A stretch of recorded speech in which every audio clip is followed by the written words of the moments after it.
Let's try sourdough cinnamon rolls and see what the hype is about. What I was hoping for all this time was for them not to be sour, and they were not sour. But yay. For some reason, I still prefer the yeast ones. I don't know what it is. I made this stiff sweet starter the day before, and I had some leftover udane from the previous bread, so I used it. I think me and cinnamon rolls have a very bad relationship because every time I make them, the dough just turns out a little dry.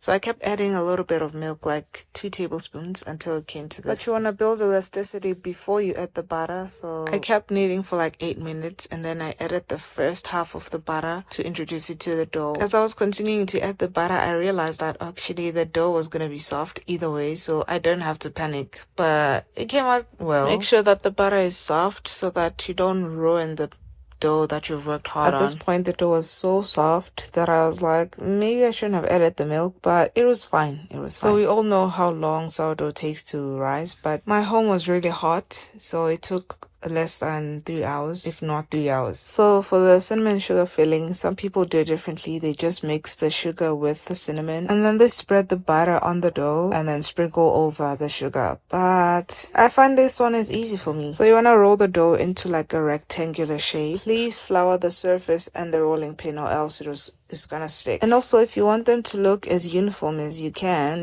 measure the dough, see the length and the width, but I really don't care. This is homemade, okay? Just make sure that you don't roll it too thin or too thick. So as I said, my home was really hot, so the dough kept rising while I was still shaping it. Like, what the heck? So if you're experiencing the same temperatures, just make sure that after it has risen, bulk fermentation, you put it in the fridge to rest for at least 2 hours, and then you can shape it. The second rise also took 2 hours. In place of the heavy cream, I just mixed butter and milk and whisked it together to create my own heavy cream, I guess. And then for the icing, I just mixed powdered sugar, milk, and vanilla. And that is it. Okay, thank you, bye.